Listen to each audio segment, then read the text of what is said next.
The man who walked into a volcano.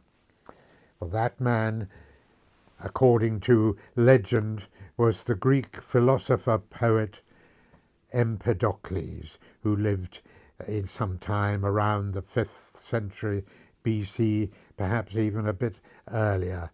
He lived in Sicily, and he chose Mount Etna, the volcano that still regularly erupts today, as the place he was going to walk into.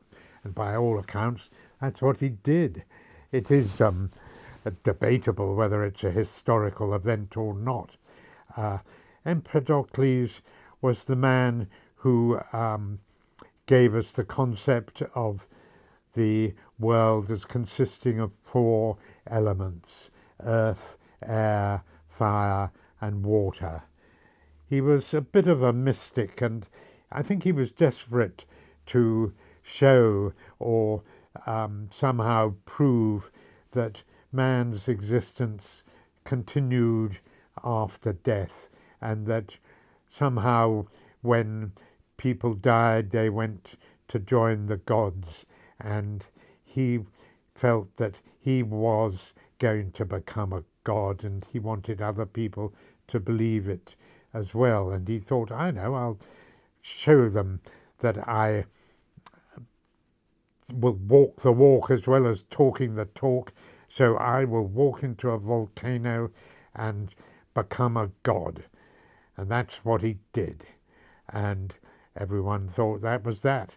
But there is a small sort of epilogue, because apparently a little while later the volcano Mount Etna spat out a single sandal, a bronze sandal that was supposed to have become from Empedocles, as a sign that he was now a god and happily living in company with the other gods. I think it's a great story. You know, so many Greek stories are beautiful, original, slightly sort of unrealistic and nutty, I always think. You know, take the wooden horse at Troy, for example.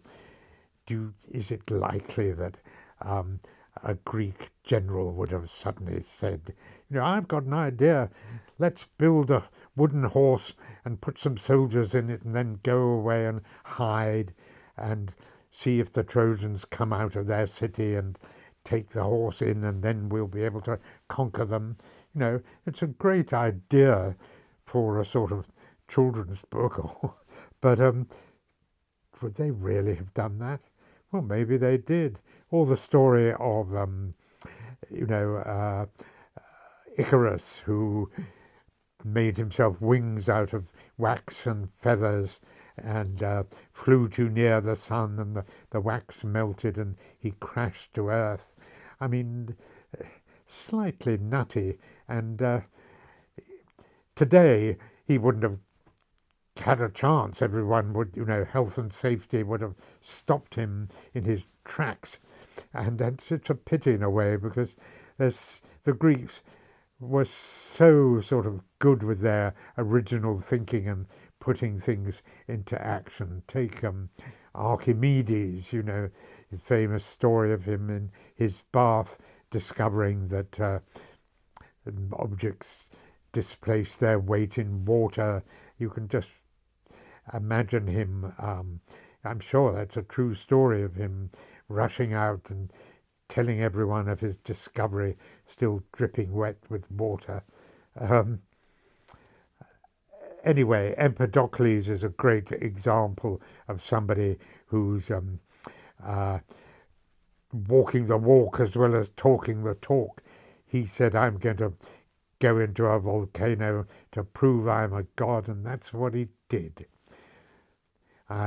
We don't have much of his writings. We have a few fragments. I'm going to give you one now, which I think shows his sort of mystic side.